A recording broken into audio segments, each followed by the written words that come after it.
सोचो एक कौम है जो अल्लाह को जानती भी है लेकिन फिर भी एक और चीज के आगे झुक रही है, और वो चीज कोई आम बट नहीं, वो पावर, पैसा और कंट्रोल का सिंबल है। सूरह सफ़ात में अल्लाह हमें नबी इलियास अलैहिस्सलाम का वाक़या सुनाता है।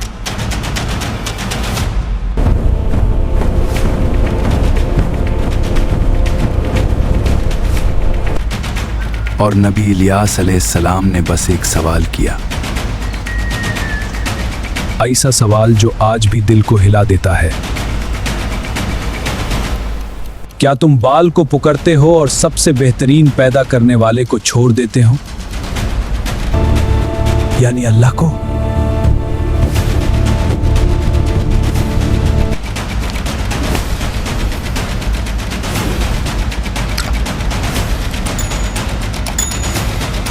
बाल की स्टोरी जितनी पुरानी लगती है उतनी ही आज की लगती है। इब्ने कथीर के मुताबिक बाल शुरू में बुत नहीं था, पहले ये एक लक़ब था, आका, मालिक, सरदार।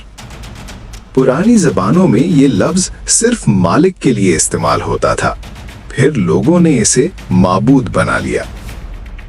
कहानियों ने इसे सबसे बड़ा खुदा बना दिया, और नबी इलियास अलैहिस्सलाम के ज़माने तक बादशाह अहाब और उसकी बीवी जेज़ेबेल ने बाल की पूजा को मुल्क का सरकारी मजहब बना दिया।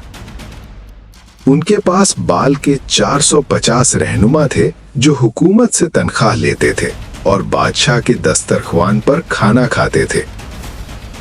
ये आम लोग नहीं थे, ये वो लोग थे जो सोसाइटी को बताते थे क्या सोचना है, किसको फॉलो करना है, किसको पूजना है और किसके लिए कुर्बानी देनी है। और बाल क्या वादा करता था? बारिश, फसल, जरखेजी, दौलत, कामयाबी, दुनिया की हर चीज। और अपनी लेकिन सच क्या था? खोने से लोग बाल को इसलिए नहीं पूजते थे, और यही डर बाल की पूजा को खतरनाक बनाता था। बाल की पूजा में कुर्बानी होती थी। रिवायत में आता है कि बाल के लिए कुर्बानी दी जाती थी, सिर्फ जानवर नहीं, कभी बच्चे भी।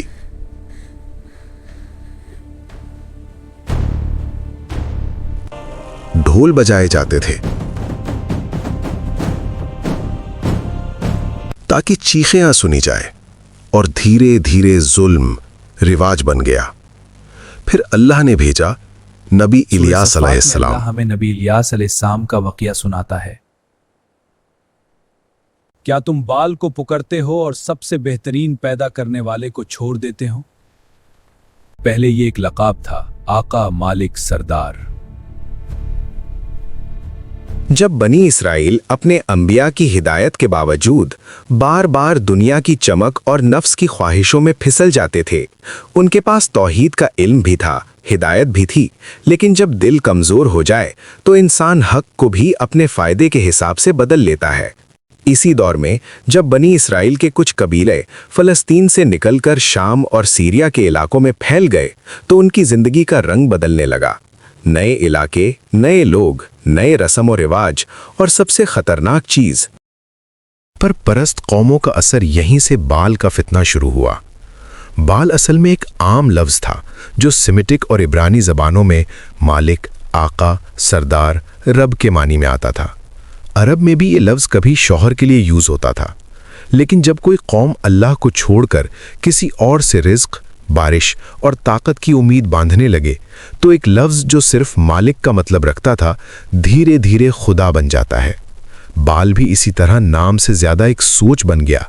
लोगों को लगने लगा कि हमारी जिंदगी अल्लाह के हाथ में नहीं, किसी और ताकत के हाथ में है, और यहीं से शिर्क की जड़ मजबूत हो गई।